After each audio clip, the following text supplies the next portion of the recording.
For me, I just can't get excited for international football. That season, I'd rather Liverpool have won the league than the Champions League. Well, in the last 2 minutes on Sky, today I've got none other than Premier League legend Jamie Carragher in the studio to take on 20 fans. Jamie Carragher made over 700 appearances for Liverpool, winning the Champions League, FA Cup, League Cup and more. He was also an England international, but is maybe now best known as a football pundit. Today, he will face his biggest test yet, as he goes up against 20 football fans in 4 debates. Fans will have to be first to the chair in order to debate Jamie. The other 20 fans all have a yellow card, and if they disagree with what someone is saying, they can raise it. And if 10 yellow cards are raised, I'll send them off. They'll then be replaced by another fan until our debates are finished. Each debate is 10 minutes, but once they're done, they're done. My first debate is that the Champions League is a much bigger competition to win than the Premier League. 3, 2, 1, we have started. Anybody want to rush up to the chair straight away? Wow, very civil to start with. I don't think it will stay like that. Henry, welcome. Hello. Hi, Henry. Just quickly, what do you mean by bigger? Do you mean in terms of stature, or do you mean in how hard it is to win? It's definitely stature and what it means to me. I think it's a much bigger thing to have on your CV. Do you not think that, I think this year in the Premier League is a perfect example of why it's such an elite and hard competition to win. I'm of the opinion that it is head and shoulders above other divisions based on how hard it is week by week. Even last night we saw Leeds go to Manchester United and win. We're seeing a team that's been in the Champions League a number of years in the relegation zone at the moment. And really, if you look at the remaining teams in the Champions League right now, a lot of them have it pretty easy to get to that position. We even saw PSG have their games against Lens rearranged to give them a better opportunity to go further in the competition. Most of the guys in the quarterfinals at the moment are regulars. So in my opinion, it is fairly simple, not simple, that's the wrong word completely, to get to the last 8 for a big side. And then you've basically got a really tough knockout competition to go for. I agree with like the whole trophy presentation, the whole stature in the final. It's not about the trophy presentation, I think it's a bit more than the trophy presentation. As in there's some serious aura around really. And you know, that you trophy. talk about the Premier League. So you talk about the Premier League, and Leeds last night beat Manchester United, team at the bottom beat the team at the top. We've seen Wolves against Arsenal a few months ago. Do you think that makes a good Premier League? Yeah, I think it makes it really good. I think. So why is everyone complaining about the quality this season? People are complaining about the quality. I think people are getting quite lost in the whole tactical nature of the league. I think people underestimate people. I think people underestimate how hard it is to get through each of these games. Like to put together a tactical system to beat each team in the Premier League, given the amount of managers and the quality of managers in there right now. Like I was at the Emirates the weekend. I watched Andoni outdo Arteta, and that shouldn't technically be right when we look at the money and the resources going into it. There are so many bright tactical brains, and people put so much emphasis on playing good football, when at the moment, really, half the time fans are putting emphasis on winning matches. And this is why... Sorry for interrupting. I agree. I think the Premier League, when you think of some of the games and what the managers have to put into each game, and the information you have to give players now out tactically, it's a lot more advanced. It's better than when I played. The information when I played was from almost a defensive point of view, how you were organised. An attacking point of view was almost get the ball to Steven Gerrard or Michael Owen. That's not the game now. The game is sort of, we analysed on Monday Night Football, Mikel Arteta trying to play out from the back. They'll have been working on that for days. Who gets the ball? Who makes a movement? That didn't happen when I played. So it's so much more advanced now. But the thing I want to get back to with the Champions League and the Premier League is, this is something that came up when we were covering the Champions League. I don't think our teams get put under enough pressure when they go out the Champions League. We don't criticise them. I'm not saying hammer them, but it's almost like, they went out the Champions League. Next year we'll have another go at it. It's a cup competition, and I get that. But it's looked at completely differently in sort of Spain, where Real Madrid and Barcelona go for the league. It's always one or the other. Now and again, Atletico Madrid. It's not the end of the world if one of them don't win the league.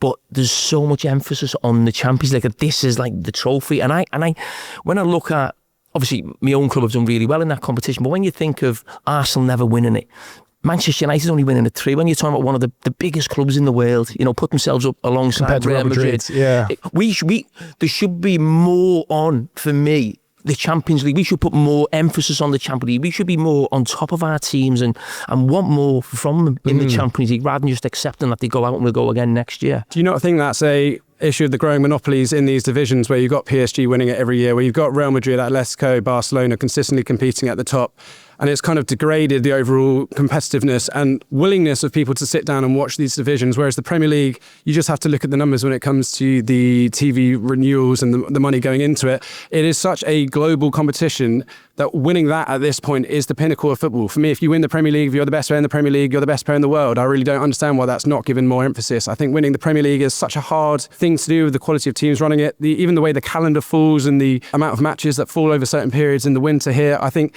to come out of that bruising scenario as the top dog compared to the Champions League, where I think you can kind of ride on the aura that you're talking about when you go into these big European nights, I think you can just sort of muddle your way, even particularly now with the wider group stage, you can muddle your way to the latter ends of the competition and then really go for it. To come through that bruising process in the Premier League and be the top dog, I think that undisputedly makes it. I agree with you, as in, I think we should be very, what's the word I'm looking for? We should be almost grateful that our league's still competitive. You're spot on all the other leagues not being competitive, but I don't think that automatically then makes the Champions League far bigger than it's been in the past. I do think, I agree with you that, for PSG it's so easy to win the domestic league, so there is maybe a little bit more. The league helps them as well. But before the Champions League came in, and maybe I'm a bit older than everybody in this room, but the Italian team everybody knew was AC Milan.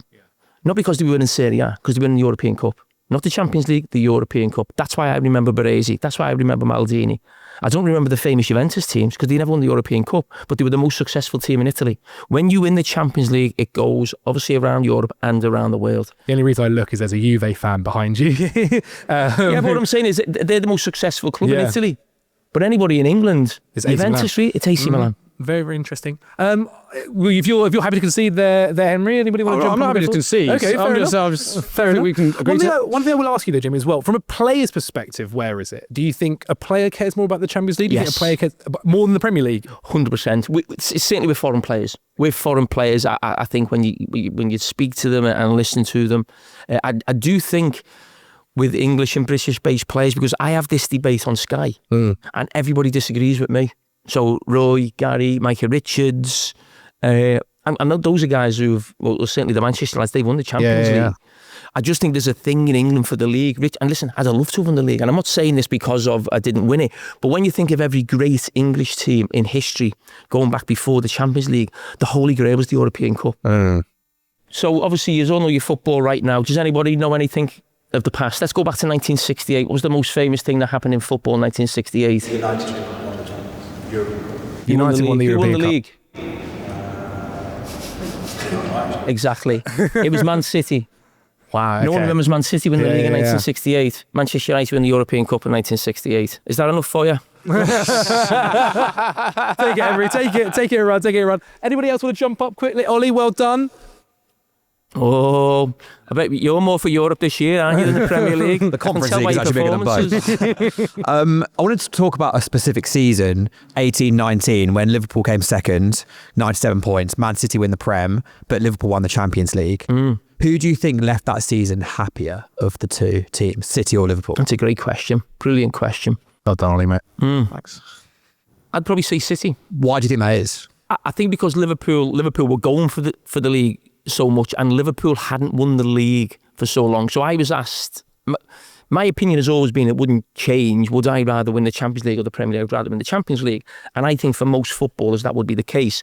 But I think for Liverpool in that season, because they hadn't won the league for 30 seasons then, it was all about the league. As soon as Liverpool, and that season I'd rather Liverpool have won the league than the Champions League. But as soon as Liverpool had got that monkey off the back in terms of winning the league, if I was ever asked that again, Champions League. Do you think that the monkey on the back, if you will, that, as you said, of not winning the Premier League is bigger than not winning the Champions League in England? So around that time, City hadn't won the Champions League either. And that's the point to go back to on the last debate. In there's something about the Champions League in this country or the European Cup that I don't think is the same in other countries.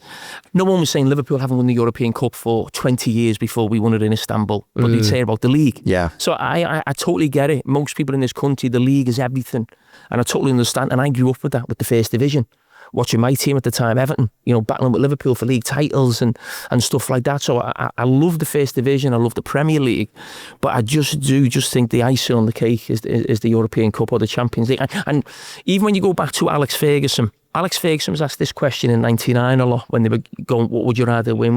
And he always said the European Cup. He knew he needed, the greatest manager we've seen probably in English football, he knew he needed to win the European Cup. He didn't need to win another league. He needed the European Cup. Do you think a lot of it also has to do with almost like the TV access we have nowadays? Because obviously previously I mean, especially we mentioned in the 60s, you would only be able to watch maybe one game a week on what was then Match of the Day or whatever it was. And watching European games was a lot tougher. Nowadays, you can watch any game whenever you want, really.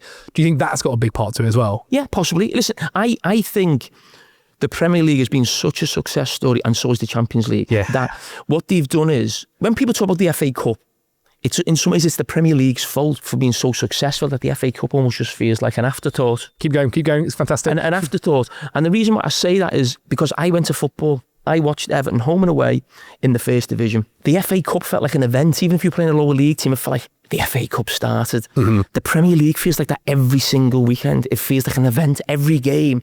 There's a lap of honour. Most teams do a lap of honour now when they win.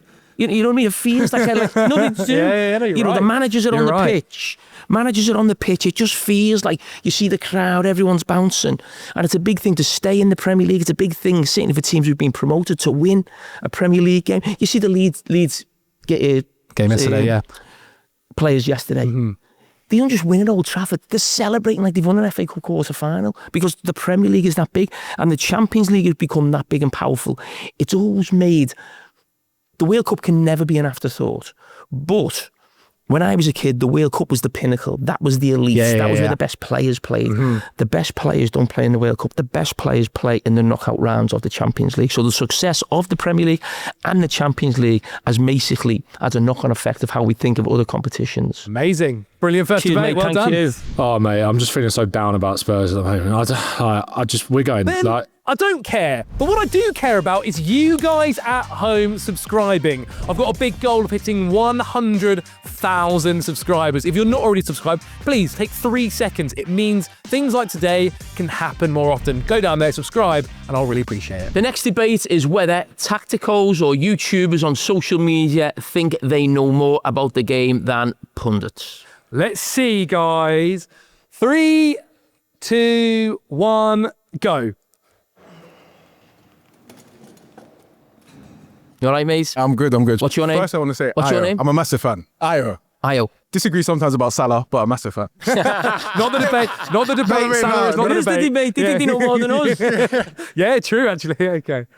What do you make of it? I think it's a fair point. I think there are some elements of the game where certainly you're looking at ex-pros and they know far more, I think, about, certainly the mentality of the game, certain aspects tactically as well.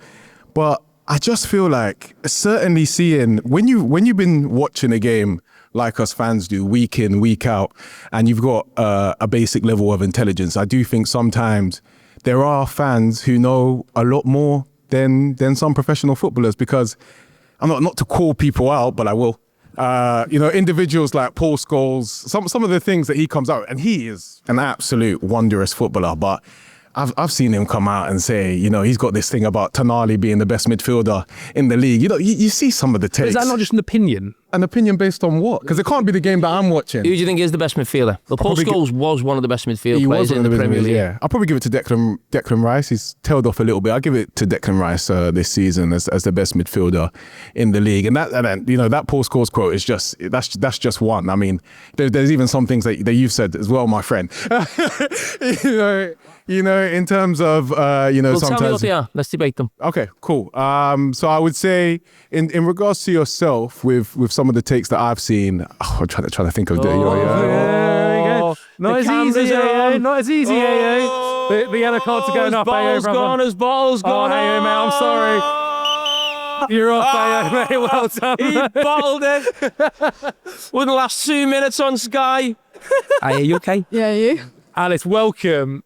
Go ahead. I think it really depends on who the pundit is and who the YouTuber is, because there's a mix of YouTubers and content creators out there. One of which I think is really good is, you might know him, Harrison. He does stuff with the Overlap breakdown. Yeah, brilliant. Like if he's giving a breakdown on Man United, or Paul Scholes is, I'm going to prefer to watch the content creator, because Paul Scholes will just somehow slander Lisandro Martinez for no reason and start going in on him. And even if he's had a really good game, I know yesterday wasn't a good game for him.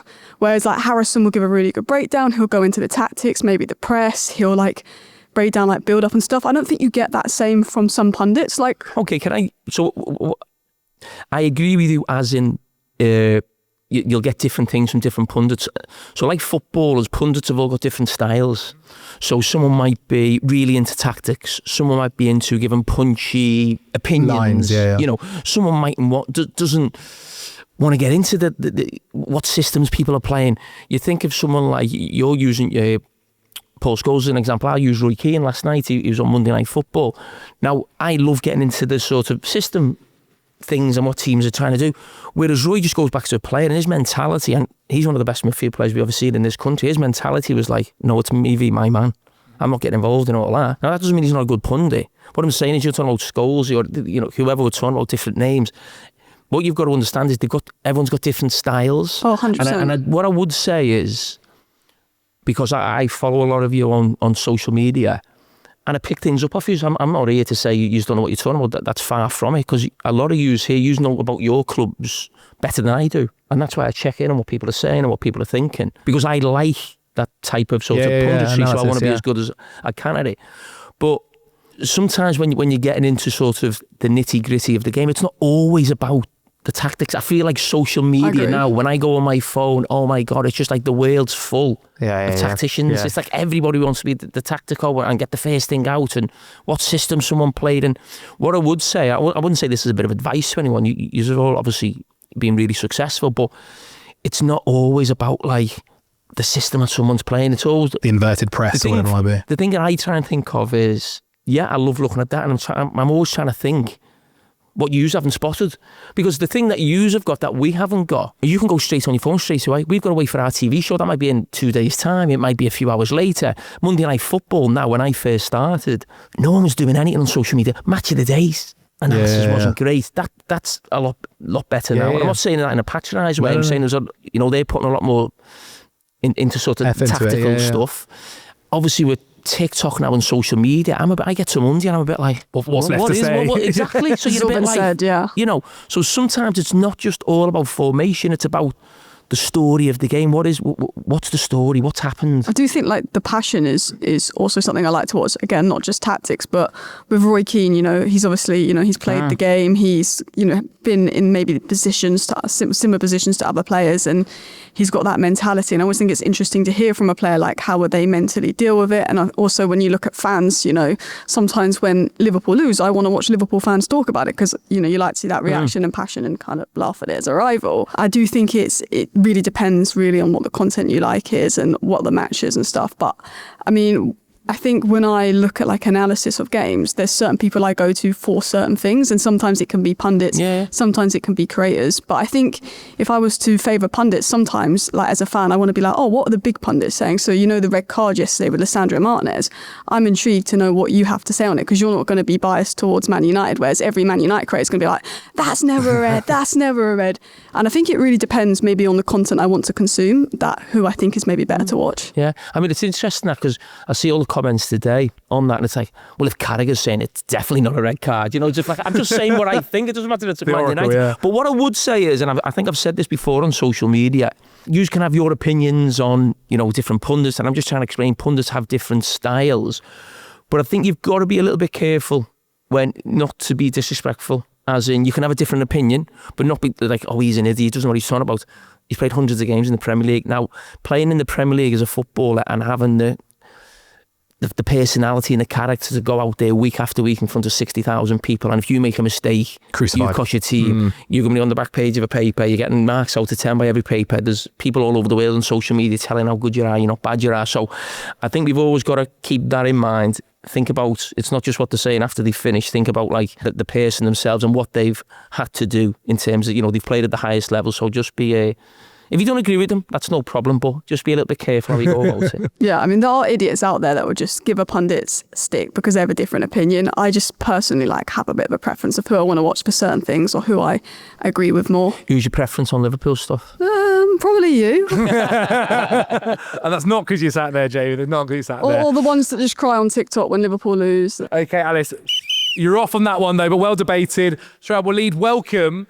Hi mate, okay. Waleed, what's your thoughts? I think there's definitely parts to what you're saying that is true, in terms of I do think in a lot of cases football players or ex-players can give a different insight into the game that us tacticals or football fans can't really give. But I think sometimes even with you or in general, when you give so many takes consistently and there's a different point of view that needs to be made, you kind of maybe sometimes forget the things they said before, or you maybe show a bit too much emotion in some of the things that you may have said in regards to maybe, for example, the things that you said about Mo Salah over the past few years. You know, for example, I think last year you said that he's arguably top 3 or is fighting with like Ian Rush with like one of the greatest of all time, and then when he done a list for Liverpool you put him 6th, and those sort of things maybe but can in things the not moment change? yeah, things can change, maybe not 9 months, but things can change in terms of like someone's stature and things like that and opinions. But I feel like when it comes to football fans, sometimes when you look at those sort of things, when ex-players talk about a player, like for example you said Roy Keane and how there's different ideas of punditry, maybe there's a bit too much emotion side of things, maybe there's too much he's thinking about how it is as a player, when in reality sometimes it is just a club. You and even Gary Neville have gone back and forth about that before, but I just think sometimes with football fans they can give a different insight with less emotion because they aren't there, they're not seeing their team that they used to play for 500, 600 times. No, it's true, but that doesn't represent the whole fan base. I think sometimes when you're a footballer and you've played 500, 600 times for your club, and then you're seeing that same club kind of just not really perform to maybe the level that you were, obviously that emotion side of things get in. It's natural. I don't blame you at all. I just think with both sides there are different elements. But so do you think basically then that because this comes up a lot, doesn't it, on social media? Do you think me and Gary Neville shouldn't do our games?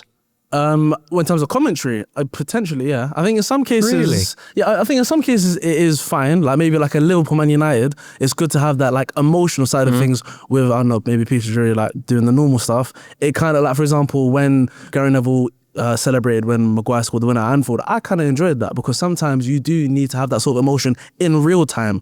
But I feel like there are points and elements sometimes when you do focus on your own clubs. Like for example, Gary Neville, he will refuse to not put Man United in the top 4 in his start of season predictions, and it's like, come on, do you know what I mean? At what point, we'll very quickly end it, but at what point, you know, you've got to show as well a fan element, or the fact that you are a legend of a club, like you want to be supporters of that club as well, right? Like if you were an Arsenal legend, and you are in the Arsenal fan base for sure, but if you were an Arsenal legend, surely you would want Arsenal to do well. Yeah, like, I think sometimes there's objective and subjective, if they're both. Yeah, I think as well, like a lot of pundits try and be so far objective that it kind of looks a bit stupid sometimes, where like they obviously know that they have an affiliation for that club and they try to not show that as much as possible. I mean, obviously you know Roy Keane better than me, but obviously he's said on multiple occasions that he's not necessarily a Man United fan and he doesn't watch Man United games and things like that. I think sometimes there kind of has to be a bit of a middle ground that maybe pundits kind of struggle with. But listen, you're never going to be perfect, are you? Yeah. And what happens with me and Gary especially is that you will get people saying you're biased towards Liverpool, but then you'll get Liverpool fans saying, oh no, he's exactly what you've said. So you've actually just said 2 completely different things that you've said.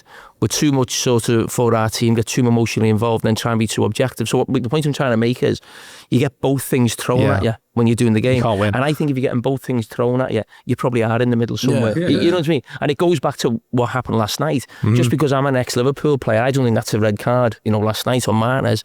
But Manchester United fans think because I've said it proves 100% it's not, because I'd never say anything good about Man United. So people have already got that in their head. And the one thing I love is that everybody says about pundits, especially me and Gary, they're biased to Liverpool and Manchester United. But when their team's playing, if they haven't got somebody from an ex-player from their club in their studio, they go mad. Chelsea fans, they go mad because they want someone to be biased for their club in the studio. Yeah. To back the points. Exactly. Well, there we have it, guys. Well debated. Cheers, mate. Well Thank you. debated. If you guys want to be on the next video, then make sure you head over to my Instagram, head over to my Twitter, head over to all my social media and give me a follow. I normally put out a message saying on this day at this location, I'm shooting and need fans. All the people here have done exactly that by reaching out to me, and you can be one of them in the next video by doing just that. My next debate is the centre-back position is the most difficult outfield position to play in the game. Okay, there we have it. Go. Oh, hammy scum. Rory, you okay, mate? Yeah, good, you? Good, yeah. So I think the 6 is currently the hardest position to play with the way that the game's gone. I think Zubimendi's playing. That's kind of feeds into my point, looking at how he's struggling right now. I think so much is asked of a 6 in the modern game, the way that everyone wants to play out from the back. So they need to be coming short. They need to be great at handling the ball under pressure. So you almost need to be like a Busquets receiving the ball under pressure. But you also need to cover ground like a Caicedo or a Rice. You're also expected to ping a ball at Scholes and probably add to the attack like De Bruyne. I feel like 6s have just been given the task of kind of doing everything. And if you don't, the thing that you're not very good at gets highlighted massively. So like Rice with his progressive passing or whatever. I think a lot of that is similar with centre-backs because they're doing a lot more in terms of build-up, but I still feel like because they get to face the play the majority of the time, it's slightly easier. Having I not disagree played with as a that. centre-back or a six. The reason I do disagree with that is because when you think of the old-fashioned midfield player, he was asked to do a lot more than these sort of defined roles. So someone like a number 6. So Roy Keane, for example, who would play in a 4-4-2, would still be expected to go and get the ball off the back four. But he'd still be expected to get forward and maybe get a goal. Now, I don't think we're asking our holding midfield players, our number 6s, to be box to box. I think there's almost a defined role. Even though Zubimendi, to be fair, has got a few goals, Gravenberch has this season as well. I think there's almost, speaking about this last night on Monday Night Football, what we ask of the 2 central midfield players in the past in a 4-4-2 is different to what we're asking our number 6, number 8 and number 10. There's numbers now to define certain positions. So I wouldn't quite go along with that. I understand in terms of showing for the ball. I think that's always been part of the game. They have to shield defence. I'm not sure it's that much different to what was asked of a midfielder before. But going back to my point about centre-back, the reason I say that is because where's Zubimendi getting the ball? Let's say 30, 40 yards outside the goal, from the goal line. Centre-backs are getting the ball now in the 6-yard box from the goalkeeper. And I'm talking about the real top ones, by the way. So if you're a top centre-back now, I think you have to have the footballing ability of a midfield player and you have to have the pace of a striker. So the real top teams now, everyone's talking about pressing high and pushing up, so your centre-back's going to be on the halfway line. Sometimes, actually, not even on the halfway line. When I played as a centre-back, the halfway line was like a brick wall. You got to the halfway and you didn't go any further. It was just stop. It doesn't matter. Nosebleed, wouldn't they? Yeah, That's it, Coventry line. We stop here because of the offside thing. Now, centre-backs, and this has been going on for a long time. The first time I seen it was Pochettino with Vertonghen, Alderweireld. They'd be sort of almost on the edge of the box. If you look at Manchester City, at Chelsea, I think the first goal, you look where Mark Gay is, he's on the edge of the box. So if that goes the other way, you've got to get back. If you can't run, you're dead, you're finished. So that's why I say about the centre-backs. I think the centre-back role now, so much is asked for them, and so much comes from if a team's not playing through the thirds or getting it into midfield, it's because the centre-back might not be good enough partially on the ball. And I do think it's definitely got harder for centre-backs as well, but I think the way like a lot of centre-backs will split and then it's on the 6 almost to drop into that far more what I think is like a dangerous zone because they can't see what's behind them necessarily. Like we saw Caicedo lose the ball at the weekend against City. Zubimendi's been really struggling with it. I feel like at least with a centre-back they receive the ball, worst case they can get the head up and just go long, whereas the 6s are getting caught out more. I hear your point. I think both tasks have got harder. I do also think with 6s, you're seeing Rodri win the Ballon d'Or. You're seeing the prices of 6s. Caicedo, Rice, £100 million players. I think maybe more is being put in terms of pressure. Clubs are now expecting, almost their highest paid players or most expensive signings that are 6s. It's almost like there is that feeling that that's one of, or if not the most important role within a squad now. And I do also feel, just back to the point about Keane, not saying it was easier back in the day, but I feel But I feel like, No, I wouldn't say that. with the likes of Bournemouth, the way that teams are pressing with such structure, I know, I'm not a tactical, I'm not going to talk about all of that sort of thing, but it just feels like there's a lot more. 5 hot takes, don't you? Five things we learned from Jamie Carragher. We'll get you on. But yeah, I just feel like it's just become incredibly difficult, and the pressure that is on those players now is immense. I think the thing about midfield that I like, and listen, I agree with you, every position's tough, and that is one of the tough positions as well. But the thing about midfield is that's the only position on the pitch where your direct rival is trying to do exactly the same as you. Centre-backs up against a striker, they're completely different roles. The centre midfield battle is you're trying to get the ball off the back four, get on the half turn, play forward, stop the opposition doing it. This is when you're talking about Bournemouth coming in, and Declan Rice and Zubimendi obviously found it difficult in there. But I think don't think that teams didn't press in the past as well, the way the game was then as well. So I don't actually think the role of the 6s is massively different to what it was before. There's obviously more to it. There's normally 6 players in there, sometimes 8. You get a false 9 dropping into there. So it's even more congested than it was probably in the past. Yeah, fair enough. Rory, well debated, mate. You're Red off. card for that. Well, everyone had their yellow card up. That's how it works. Connor, welcome. Mike's on the floor.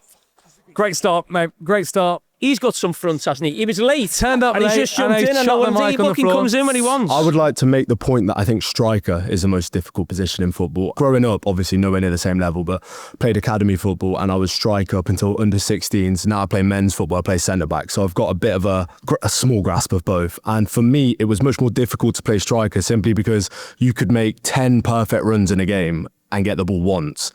And then with that one pass, you need to hit the back of the net. And if you go 2-3 games without scoring, all of a sudden the crowd are completely on your back. And I think there's a different pressure that comes with being a striker than comes with being a centre-back. And don't get me wrong, I do think, like you said, in today's football, being a centre-back is unbelievably tough. You need to be fast, you need to be strong, you need to be switched on at all times.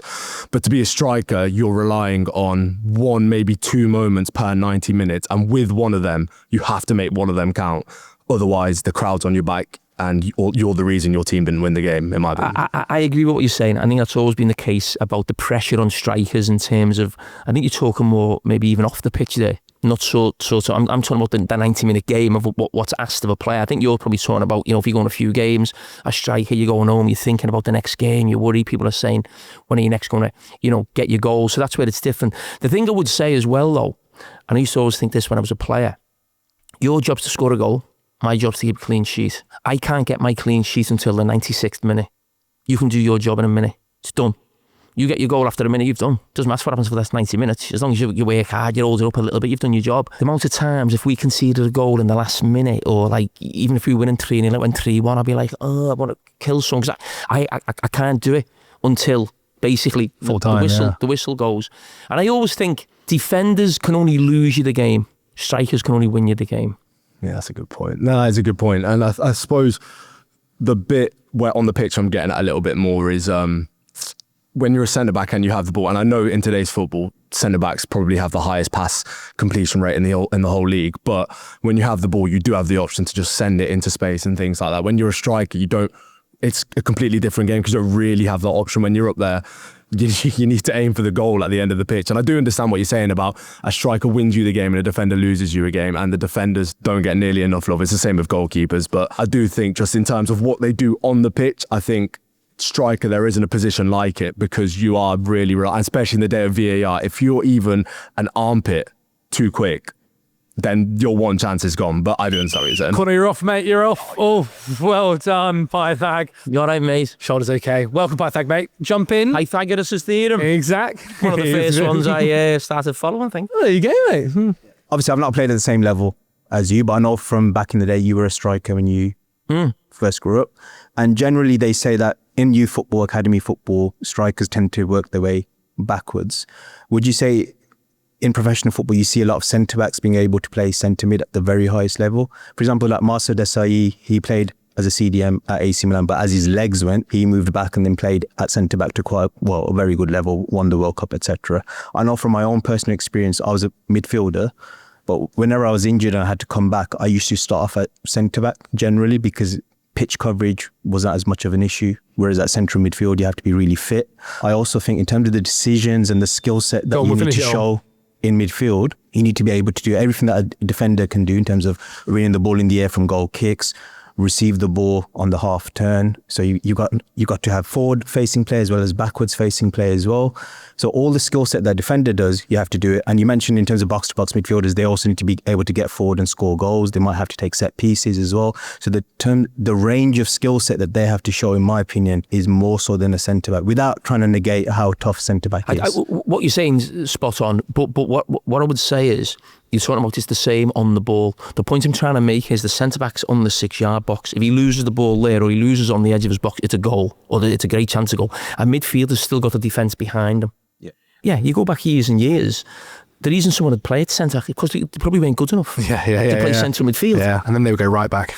Exactly. But now because we're asking them to get on the ball, and it's not just every goal kick goes long or the keeper just kicks it long and I'm just there to head it. I'm there to have a fight with me centre forward. It's not that. So that's the point I'm making. I would never have said this 15 years ago. But the way the game's gone, the way everyone uses a goal kick now, if you've got a centre-back now at the top level who is just average on the ball, you're going to have a huge problem in terms of playing Let's good quality take Gabriel, football. for example, right? So he plays for Arsenal, probably, I think, one of the best build-up teams in Europe. if you put Gabriel in centre mid, he would look so out of place because he's quite big and cumbersome. So for a centre back, he's able to get away with it because, like you said, receive on the edge of the box. Obviously, he'll face the press, but then he'll have either Zubimendi sitting to drop, just pop it in. He can play it back to David Raya. I think goalkeeping positions got really hard now in terms of you got to be so good on the ball, so you can recycle it back there, or the fullback drops in, you can pop it off there.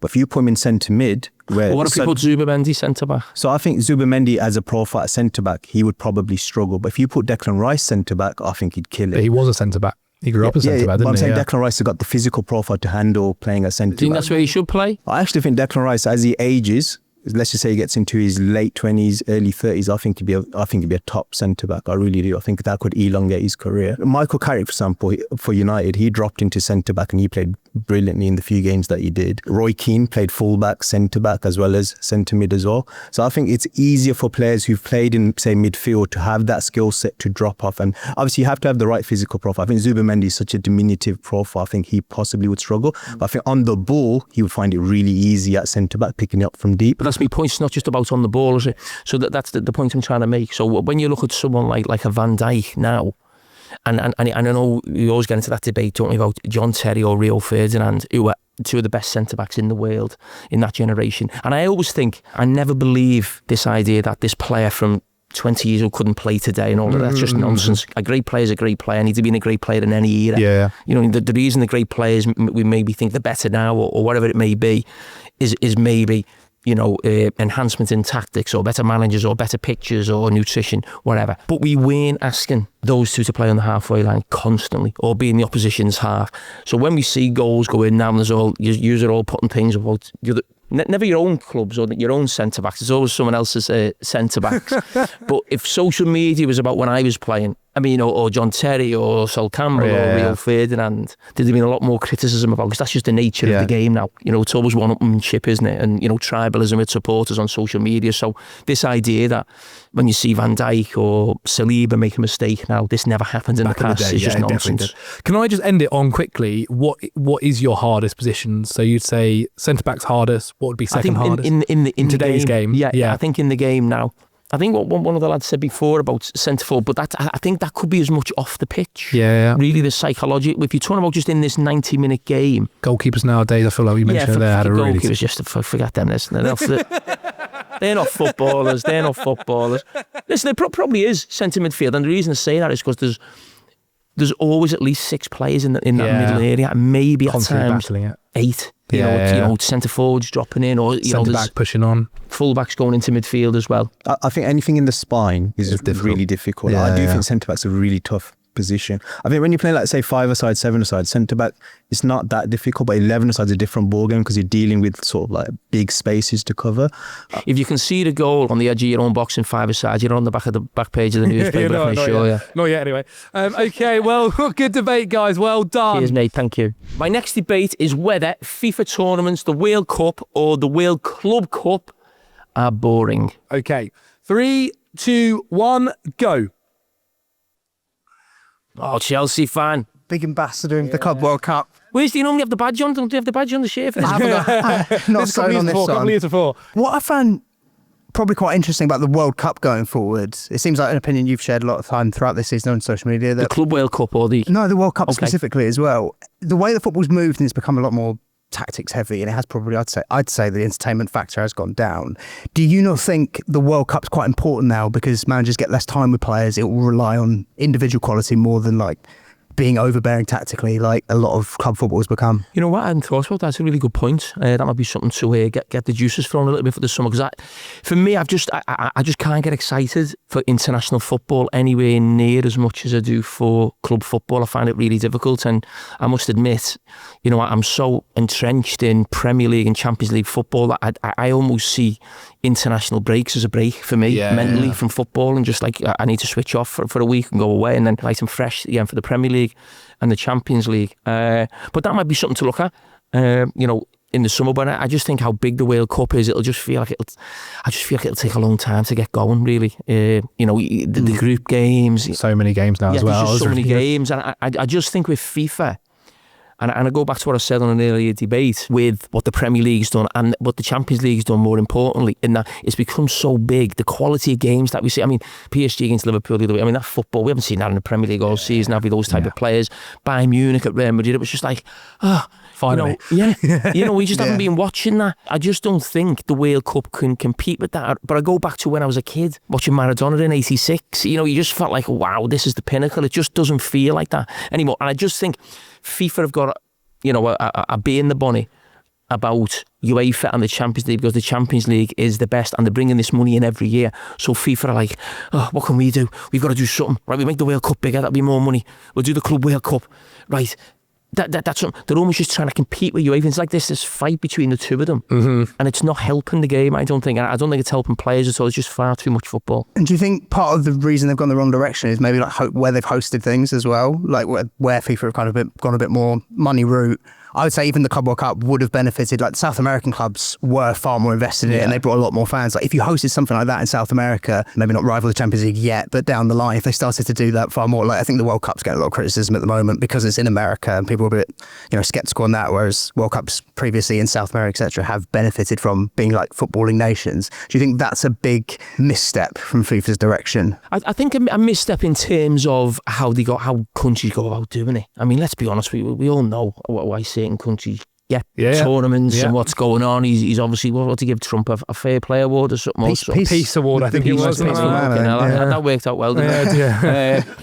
But to be honest, I haven't got a problem with being American. I'm quite excited about it being in America. I think I'm trying to go over for a couple of games. I think maybe some of the tournaments before and where they're talking about going in the future is something that you think, how is it England have never had a World Cup since 1966? And I'm not being a little Englander and we invented the game, we should have this. But I mean, to think America have had it, twice now, in 90s, 30 years? Is that 30 years? It was when England didn't make it. 94, wasn't it? Yeah, that's what I'm saying. So that can't be right.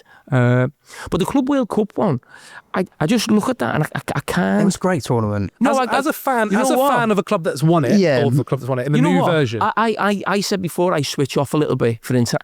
I only watched one game of that, 2 games. PSG games probably. With the final and the Real Madrid playing PSG in the semi-final. I just couldn't and I only watched it because I was in, and I don't get the concept of it, and I don't think I ever will, because I understand the World Cup comes every 4 years, but there's like a 2-year build up to it in terms of qualifying, whereas like the Club World Cup, whether they've changed it, is almost like what you've done over 4 years as a club. I think you got in because you won the Champions League 4 years ago. Yeah. But the team that plays there is just like completely different. Everything's different. It's not like that team have won that, so they go into that. But do you not think that kind of adds to in a way, in theory, right? So like Champions League, you get in Champions League via getting qualifying for it the year before, whereas this is, you almost have to have had something significant within 5 years just to qualify for something, and then over the years, I think the idea is that they think the Saudi League will progress and it will get better, and South American clubs, etc., and all eventually will meet the best teams in the world as opposed to Europe, so it can be a competitor to the Champions League. Because there's no space, it can only ever be every 4 years, and it's just like, it's not right. You're getting into something for something you did 4 years ago, and it just that can't be right. If they change it to be like something, we can't have it every 2 years, can we? But they could expand it. Like Champions League expanded from when it was just the champions of each country to now we get, we might have 6 teams in it if Villa come fifth and win Europa. It can expand it, but I still can't get away from my point that when you win something, you get into, so if you win the Champions League, you play the Super Cup final the next year. It's like that team. If you win the FA Cup, you play in the Charity Shield 3 months later. It's like teams are getting in a competition, trying to win this competition for something they done 4 years ago. No one else who was there is at the club. It just doesn't make sense, but it's been created to try and compete with the Champions League, and I just don't think it'll ever be able to compete with the quality of the Champions League, because what we saw last week football-wise, we see every season, and we'll see in the next few days as well with the Champions League. Tobes, you're off. Well, cheers, mate. Thank you. Good debate. Well done, mate. Who's jumping up? Matt, well done. Well done. Hi, Matt. You okay, mate? Yeah. That was quick. Well done, mate. So I think looking at it from a more cultural perspective, I don't do culture. So taking away any sort of, or not necessarily taking away, you see different kinds of fans, you see different kinds of football. I mean, there's a lot less structured football in South America, for example. It's much more relationship based. It's much more based on individual skill as well. And I mean, take in Brazil, for example, and Brazilian teams, you get to see, why football is such a beautiful game, and the quality you see on even the streets of Brazil. Anyone can grow up there and just be probably as skillful as, say, even like a much better, I don't know, League Two player. So the Brazilian teams who came to the Club World Cup, is that what you're talking about? Sort of seeing players that you didn't know? Yeah, in a way, definitely, and also a different way of playing, a different idea of playing, and also the beauty of it. You see a tiny team in New Zealand, in New Zealand, for example, that wouldn't even get in the National League South. They wouldn't even compete, and teams from South Africa and African and Asia. I think that's the whole sort of beauty of it. No, I agree with that. I think that the Brazilian teams definitely, they got a lot of respect out of the Club World Cup. Actually, they did. Yeah. But also, I played in the World Club Cup final. We played a Brazilian team, and for them, and again for us, I've said earlier on about the Champions League. We know the Champions League is massive, but it's bigger in other countries. Whereas the Club World Cup almost felt like the Charity Shield. Not to us. I was desperate to win. I'm not trying to, but for the Brazilians or the South Americans, winning that one-off game was almost like that was the elite. That was the biggest thing they could win. That was bigger than the Copa Libertadores, which is their Champions League. I agree with you. It probably was nice to see teams from around the world or South American teams. When are we ever going to play them? Yeah. So, one European team plays them a season if they win the Champions League. So, yeah, I get that. That was a real positive of it. I just don't know how they can fit it in. And I think in some ways it would be nice to have something with this Brazilian team. So we have got it. But there's just no space. Is that the bigger issue then? You think there's too many games going on for a lot of these clubs? It's just where do you fit these things? I just think, look at the Chelsea players now. Yeah, knackered. It's just like there is no break at all. It's not fair. And then we're the ones criticising them, they're not doing this well enough. And it's not even just a physical thing, it's a mental thing. I know that as a player, constantly getting back up for another game and you've got to go and perform, and it's, certainly at the highest level. So it's... I just think we're asking too much of footballers. I think taking away the sort of competitive side of it and the whole, idea of a tournament or whatever, I don't think it was boring whatsoever. I mean, I think there was just a bit of a narrative, especially around the Club World Cup, that it was a pre-season tournament. Specifically because there was no football in that last summer. It was just good to have some football to watch. And like I say, good for you. But what about the players? That's what I'm saying. Just like I say, see different sides and different ways of playing and different players. Yeah, okay. Well, we can see there, Matt. Well done. Anybody else want to jump up?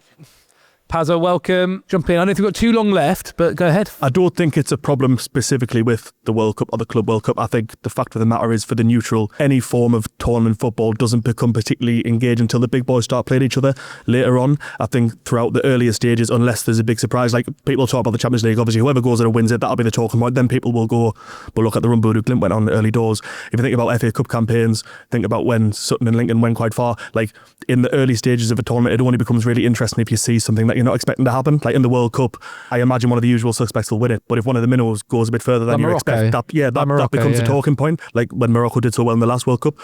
So I think it's not these tournaments specifically. I think just tournament football is built to not be engaging to the natural viewer until the big boys start playing. Like you said there in the Club World Cup, what game was it that you watched? It was Real Madrid versus PSG. If they were playing like a Mexican team, would you have chimed in? Would you have tuned in for that? Probably not. Exactly what I mean. So it's like, if your team's not playing, you're not really going to care about watching it until you're seeing two more elite sides playing each other, or a team like a Bodo Glimt who went on a good run because you invested in their progress, sort of thing. So I think it's just tournament football in general. The stakes don't get higher till later on, and I think that's a problem. So is that bias with the big teams again? No, not necessarily bias. It's just like obviously, I don't ever watch Sunderland in the Champions League, as I'm sure you can work out. Well, why not? This season, we made the case for 6 last night. Hopefully, I'll be watching them in Europe next season. But it's like, if I'm really bored, I'll stick whatever football's on. But I'll only handpick a game that's between two elite sides where I go, I'm going to see a really good game here. Do you know what I mean? I wouldn't watch like a random league stage game, against like a good team, and then like. So you wouldn't watch a random Premier League game? I do sometimes, but only if I don't go out my way to do it. I'm not going to go like, Chelsea's playing Bournemouth, whatever. I'm not going to go around. I'm going to handpick that game. I'm going to make sure I watch Chelsea that. You'd have been ever spoken about like that. But do you get what I mean, though? Yeah, 100%. So what do you think of that then? I thought we'd finished. Oh, we won't finish. I'll let you reply. I'm just curious to hear what you have to say. No, listen, I understand that, yeah. And people... And the reason I was making the joke about the sort of big club bias is we get a lot of criticism, whether that's, on Sky or a newspaper article. But it's just the fact that the big boys, and use it in a world of clicks and hits, we're all in this world, and the big boys get the clicks and hits or the views, or sometimes I might have an idea for the newspaper, and the newspaper might go, no, they don't, no one will click on it, or no one will, and it's not being disrespectful, it's just, it is the nature of what it is, and that's exactly what you're saying. Two big teams, everyone's going to be invested in it, and that's sort of gets the juices flowing later on the tunnel, and that will be the case in the World Cup and the Club World Cup as well. Well done, guys. Well done. Great Cheers, debate. mate. Thank Fantastic. Well, there we have it then. That has been Jamie Carragher versus 20 football fans. Jamie, honestly, thank you so much for coming on. I really appreciate it. Thank you, Zach. Guys, thank you as always for coming along. If you haven't already, like the video, subscribe. Jamie, actually, one question for you. Who is somebody I should also get in this chair? Oh, sounds like Scholesy, doesn't it? Who would you like? Thierry Henry, that's what I'd love. Oh, yeah, I'm not sure I can pull that one out. I can get Big Meeks, that'd be easy. Oh, happy days. We'll Happy days. We're getting Big Meeks. Big Yeah, Meeks happy would be days. fantastic. Brilliant. Guys, like, subscribe. We'll see you very soon. Thank you so much, Jamie. Bye.